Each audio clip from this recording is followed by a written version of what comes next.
bienvenue dans votre émission, bienvenue dans votre émission, bienvenue dans votre émission La Réunion Léla, La Réunion Léla, La Réunion Léla.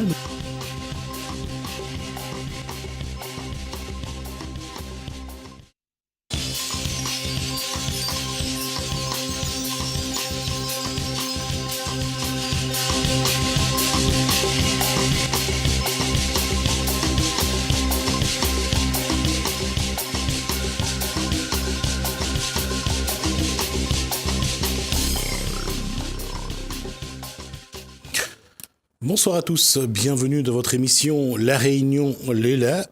On va lire un livre pays, puisqu'on l'a acheté l'année dernière, on va se mettre à le lire, et on va le lire comme je le dis depuis un petit moment, c'est dans l'événement à venir.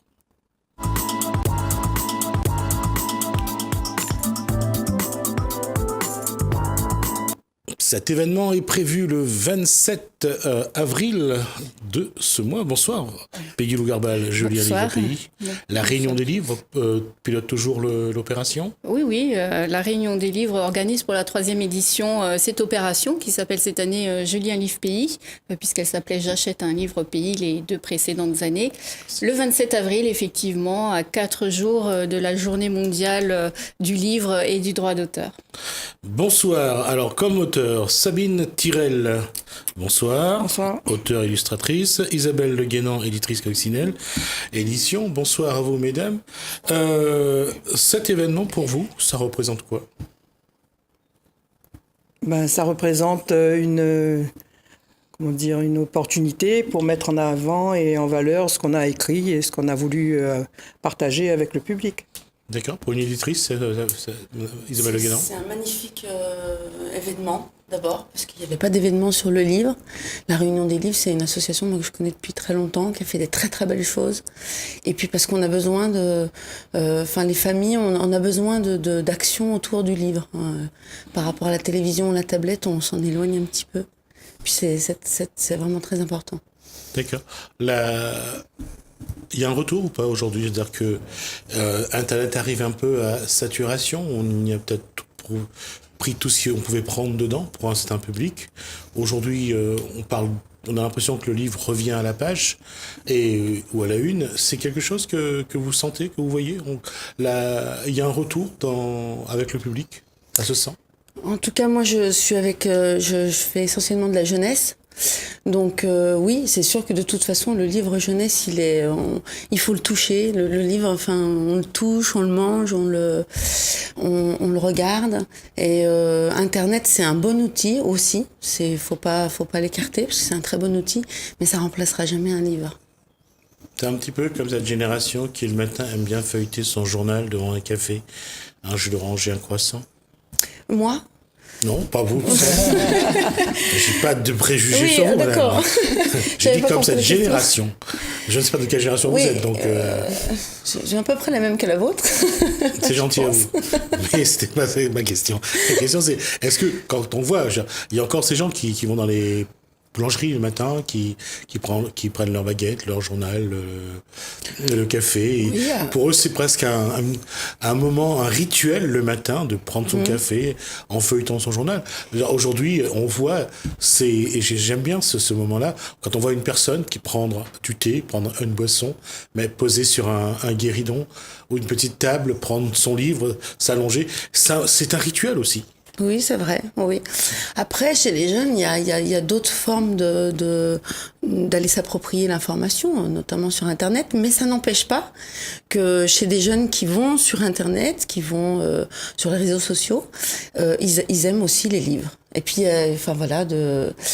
il apporte pas du tout la même chose. Je pense qu'on peut prendre les deux. Pourquoi toujours, quand on choisit quelque chose, enlever l'autre ? Je pense que les deux sont des bons outils. Faut juste faire très attention à Internet, quoi.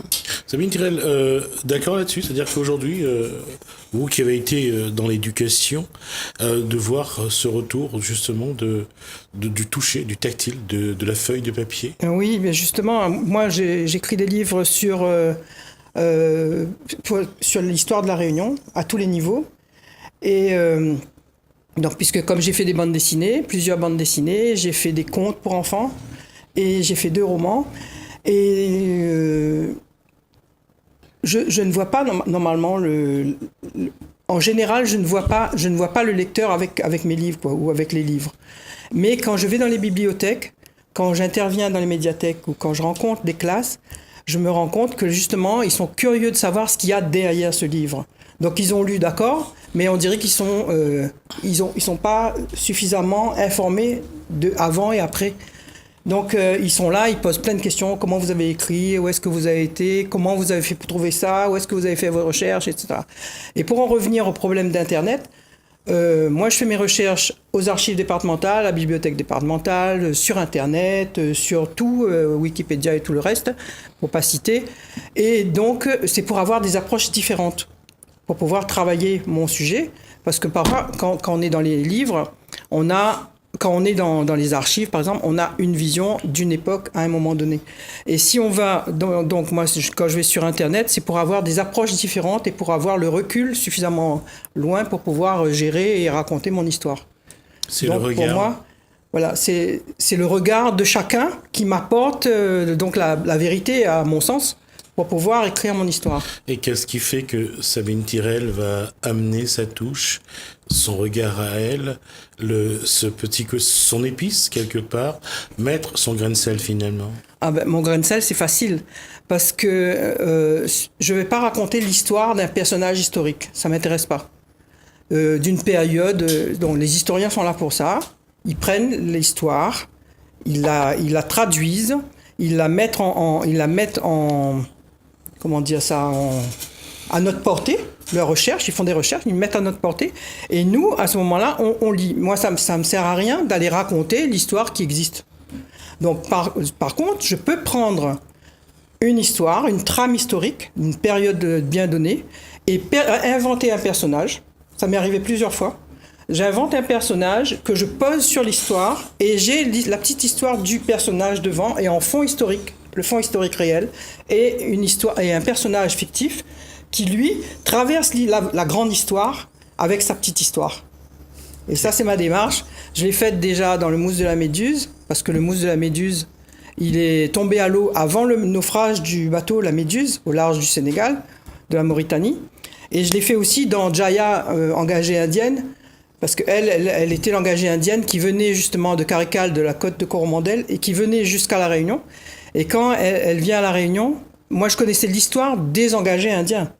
Mais j'ai voulu raconter son histoire à elle de manière à ce que, justement, elle montre à travers son histoire, voilà, elle montre le trajet qu'ont fait les engagés indiens pour venir jusqu'à La Réunion, jusqu'au Lazaret et jusqu'à dans les... Sabine Tirel refait un voyage à travers les yeux d'une personne, à travers son histoire, et raconte l'histoire à sa façon, l'histoire des engagés.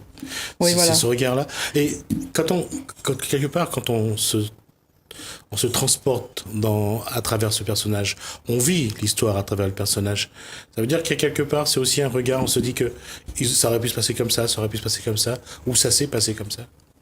Le personnage aurait très bien pu exister à cette époque-là, dans cette histoire-là, à ce moment-là.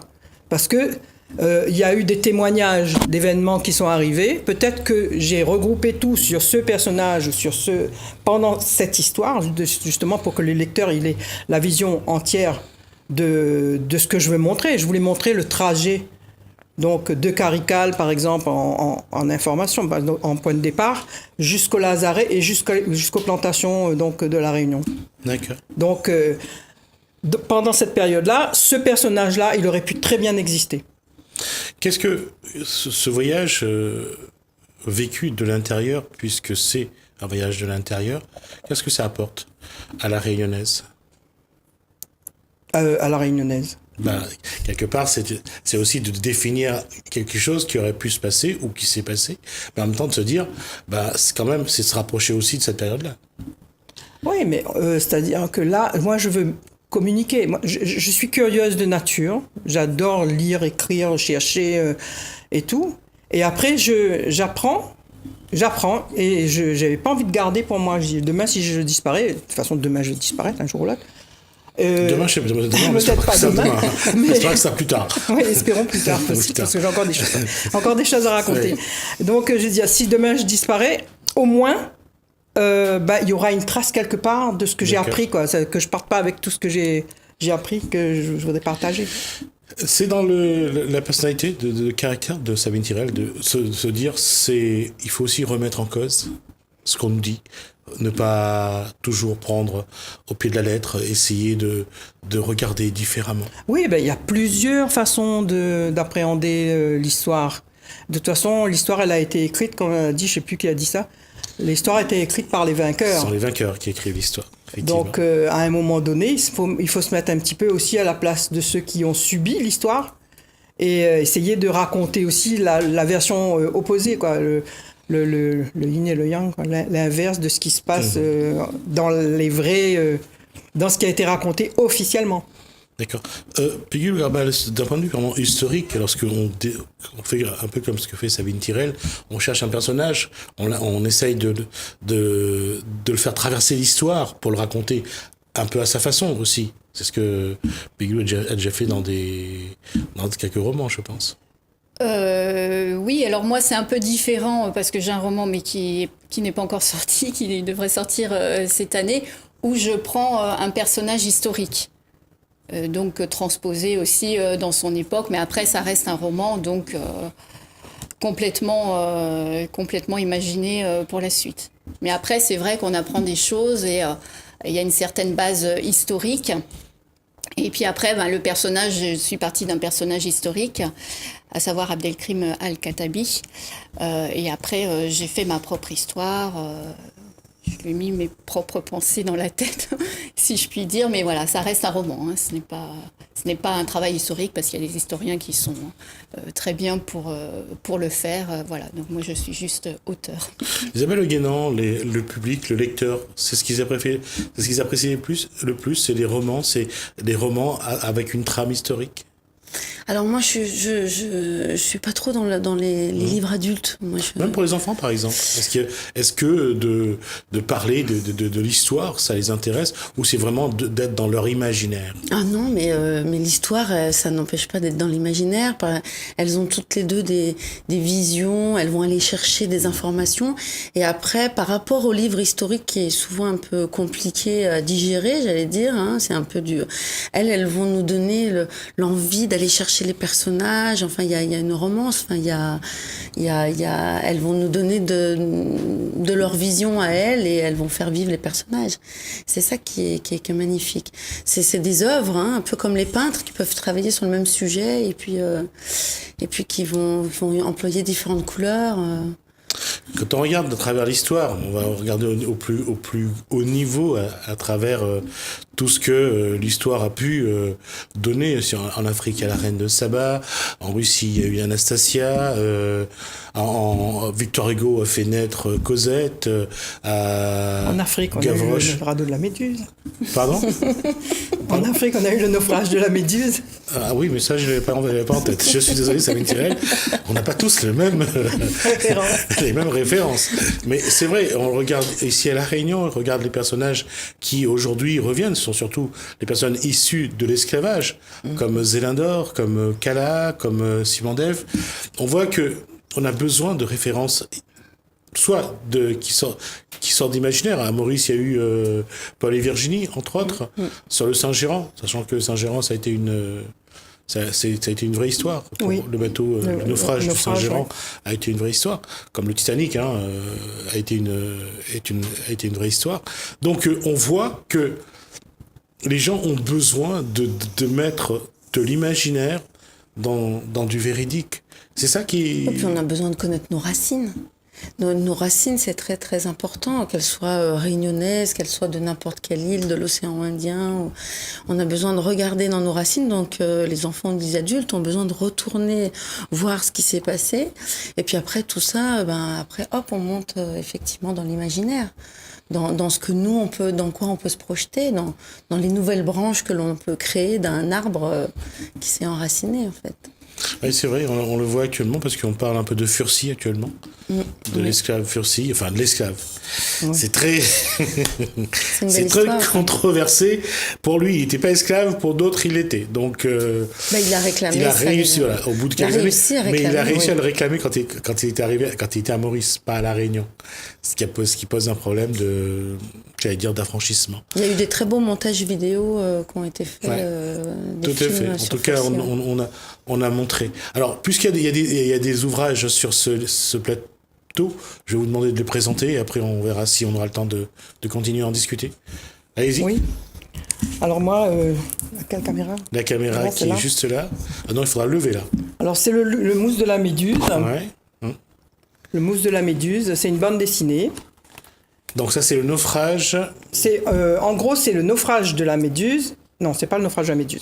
En fait, c'est le trajet du petit personnage qui est le mousse de la méduse, qui tombe du bateau avant le naufrage, qui est récupéré par un espion anglais et qui après rejoint les naufragés, qui rejoignent la côte de la Mauritanie et qui descendent jusqu'à Saint-Louis du Sénégal. Il est adopté par Jean-Michel Claude Richard, qui est le botaniste qui doit créer un jardin botanique au Sénégal, à Richard Toll. Et il suivra donc Richard jusqu'à La Réunion, puisque Richard deviendra le deuxième directeur du Jardin de l'État. Et il sera à La Réunion, donc dans le Jardin de l'État, de 1831 à 1868. D'accord, très belle histoire. Juste pour rappeler, pour ceux qui veulent savoir où se trouve la Mauritanie, c'est l'arrondi de l'Afrique en C'est ouest. l'ouest. Donc voilà, c'est juste là et c'est un très grand pays. Après, j'ai emmené aussi le livre dont je parlais tout à l'heure. C'est Jaya, engagée indienne. C'est aussi une bande dessinée qui est parue à Des bulles dans l'océan. Alors là, le dessinateur, Un c'est peu plus haut pour qu'on voit. Voilà, merci. Darshan C'est Fernando. bon. Voilà, c'est Ici, merci. j'avais oublié de dire que le dessinateur, c'était Adriano Fruch. Et Adriano est un Italien qui habite à Rome, qui ne parle pas français, et moi, je ne parle pas italien. Et on a fait une bande dessinée pendant 18 mois ensemble. Je l'ai vu pour la première fois au salon d'Angoulême, au salon de la bande dessinée d'Angoulême, en janvier 2019. Ça a été un grand événement. Eh oui. Donc, je reviens à Jaya. Donc, c'est l'histoire de l'engagée indienne donc, que je racontais tout Il à s'appelait l'heure. comment s'appelait l'italien? L'italien Adriano Fruch. D'accord, on va juste dire de lui que tout va bien alors. Oui, il a 28 ans. Ah, J'en ai d'accord. nettement plus. Non, ça se voit pas. Et donc, ça a été un gros. Ça a D'accord. été un gros. Bah, coup de j'espère qu'on cœur aura une et photo de avec lui et on pourra. un coup de Ouais, dessin, de crayon là, magnifique, superbe. ouais, d'accord. Bon voyage. Voilà. Oui. Donc on a eu Jaya, après qui on doit voir encore? Après, quand je m'ennuie un peu, quand j'attends un dessinateur pour faire une bande dessinée, je fais des contes. Je fais des petits contes. Donc là, Le crapaud qui se trouvait beau, avec Edo, qui a fait le dessin. C'est paru chez Orphy. Et Isidore l'endormi. Et Le Kayam magique, qui est très très coté, surtout dans les classes, parce qu'il travaille beaucoup, beaucoup avec ça. Voilà. D'accord. Isabelle Le Guénon. Alors, On va voir les coccinelles. ouais, voilà, notre petit dernier, je sais pas si je suis au bon Baba endroit, et le voilà. repas gourmand. Petit Baba repas gourmand, donc c'est sur les fruits et légumes de la Réunion, c'est pour qu'on puisse se dire que c'est bien de faire à manger en famille ensemble, et puis surtout manger avec des choses qu'on a tout à côté. D'accord. Aller Et puis, chercher, pour une fois que le temps n'est pas au menu, c'est une bonne chose. C'était justement ça. Alors là, c'est notre petit dernier qui n'est pas arrivé, mais qui va bientôt arriver. C'est un petit livre en tissu. Donc là, on fait un financement participatif en ce moment pour nous aider à financer ça parce que c'est un très très gros budget. Parce que c'est un produit très particulier. C'est cousu à la main? Non, cousu en machine. D'accord. Sinon, et puis alors, il y a des tests d'étirement, etc. pour que ça puisse être accessible au bébé. D'accord. Voilà, donc ça c'est quelque chose de très particulier. Après on a notre... donc là je suis en train de faire le spectacle puisque nous on est l'association La Petite Scène qui bouge. Vous êtes la petite équipe quoi? La Petite Scène qui D'accord. bouge. Et à l'intérieur il y a la maison d'édition Coccinelle Édition. D'accord. Et nous en fait on fait des spectacles. Donc on fait des spectacles sur les livres. Donc on met en relief les livres. D'accord. Donc là, je suis en train de travailler là sur Petit Baba bientôt, repas gourmand. Et puis un spectacle qui a bien tourné dans les crèches et maternelles. C'est Boumi. Alors là, c'est une histoire d'un petit bébé qui suit sa maman en train de faire de la farine de riz, et c'est un petit bébé mahorais. D'accord. Voilà, donc après on a d'autres livres sur Mayotte, voilà. D'accord. Peggy Lou Garbal, l'océan Indien est bien représenté dans ce qui est les ouvrages qu'on voit à La Réunion ou pas? Oui, en général, l'océan Indien est bien représenté, effectivement. On le voit à travers le dodo, à travers le gecko, à travers... À travers la faune, la flore, les habitants. Plutôt qu'à travers les traditions, je suppose, surtout pour les jeunes. Pour les jeunes, c'est surtout la faune qui représente mieux l'océan Indien, je suppose. Pas forcément, ça dépend. Pas forcément. Après, c'est vrai que ça marche bien aussi auprès des plus petits, hein, la faune, la flore. Ça marche bien, effectivement. Ils s'intéressent en tout cas. Dès que ça touche, on voit ça avec les écoliers, les collégiens, dès que ça touche leur zone, ils se sentent plus intéressés par la lecture, ça les rattache à quelque chose. Oui, c'est normal, c'est quand même très important d'apprendre déjà ce qui nous entoure pour après être curieux de ce qu'il y a à l'extérieur. Mais si on nous apprend tout de suite ce qu'il y a à l'extérieur, on est un petit peu perdu parce qu'on ne sait pas tangible, on peut pas le... Voilà, il faut des points de repère et puis à partir de là, il peut aller ailleurs. D'accord, il me reste que 4 minutes. Je vais vous demander où est-ce que, dans cet événement, donc, je lis un livre pays, où est-ce que les lecteurs peuvent vous trouver, vous rencontrer et échanger avec vous? Moi, je vais être à la FNAC de Sainte-Marie, l'après-midi, je crois, de 16h à 19h, 20h. Ce sera donc le 27 avril. Le 27 avril, c'est un samedi. Oui, je vais être là-bas. Donc, je les attends. Hein. J'aurai tous mes livres, normalement. Madame sera quelque part. Alors avec ses moi ouvrages, je commence un petit peu la veille, le 26, on sera dans une école sur la commune de Saint-Paul. Et puis après le 27, le matin, je serai à France Loisirs. Donc on va faire France Loisirs Saint-Pierre. On va faire un accueil avec des fruits, des jus de fruits maison et puis une petite lecture. Et puis l'après-midi, on sera à la médiathèque du Port avec le spectacle La Boîte à rêves et puis Tibaba Repas Gourmand. Donc ça sera la première représentation de la lecture. Voilà, quand on voit un petit peu comment est-ce qu'on pourra mettre tout le programme des rencontres avec les... Alors le programme qui est très fourni, le programme vous pouvez le retrouver sur la page Facebook Je lis un livre pays. Donc il y a le programme au fur et à mesure et il y aura le programme complet et également à retrouver sur le site internet de la Réunion des livres. Ouais. En tout cas, il faudra qu'on essaye de les guider vers ça pour que les gens puissent aller à la rencontre. Oui, parce qu'il y a tellement de choses, c'est vrai que beaucoup de choses qui sont prévues. Moi, je ne peux pas citer comme ça parce que forcément, je vais en oublier. Il y a quand même 95 points de vente, librairies, 65 médiathèques, bibliothèques. Donc, ça fait beaucoup de lieux et beaucoup de personnes. Et surtout, parce que depuis le début, on a commencé la présentation des auteurs, des éditeurs. Ça fait beaucoup de monde quand même qui sont déjà passés et... Je me souviens même plus des noms et encore moins des dates de rencontres. En tout cas, je vais vous poser une dernière question sur cet événement-là aujourd'hui. À votre avis, quelle serait la prochaine étape pour vous? Qu'est-ce qu'il faudrait faire pour que ça continue à avancer? Pour vous, ça serait quoi? Pour auteur et puis éditeur. C'est qu'on ait beaucoup de visites et beaucoup de personnes qui viennent nous voir et qui nous montrent vraiment qu'ils ont envie d'apprendre avec de ce que nous, on a envie de leur montrer. Dans l'intérêt. Moi, je pense que oui, voilà, que il n'y a pas encore suffisamment de gens qui viennent vers nous. Alors, je trouve qu'il y a comme une réserve vers les auteurs. Hein. Il y a une petite réserve, ils restent loin, ils écoutent de ce que les questions que les autres personnes ont posées pour comprendre, mais eux-mêmes, ils ne viennent pas, ils ont l'impression que c'est un petit peu du domaine du sacré. Donc, il faut... Parfois, on a peur de ce qu'on ne connaît pas. C'est aussi un fait. Nous, on est déjà sur on essaie déjà en train de rebondir avec la petite scène qui bouge. On est sur un camion itinérant, donc on est en train de le faire là, où on va faire la promotion du livre régional en fait, réunionnais. Et puis du coup, on aura là vraiment un endroit où on peut faire le spectacle sur les livres. Donc voilà. D'accord. Peggy-Lou, un dernier mot avant que je tourne la page. Eh bien, préparez votre journée du 27 avril pour aller visiter tous les lieux. Hein. Ça se passe sur toute l'île. Je lis un livre pays. Donc, c'est l'occasion de rencontrer des auteurs et il ne faut pas avoir peur justement d'aller à la rencontre des auteurs, des éditeurs, des libraires. Voilà, c'est une journée qui est faite pour ça. Merci Peggy-Lou Carvel, merci également à Sabine Tirel et merci également à Isabelle Le Guénan pour cette participation.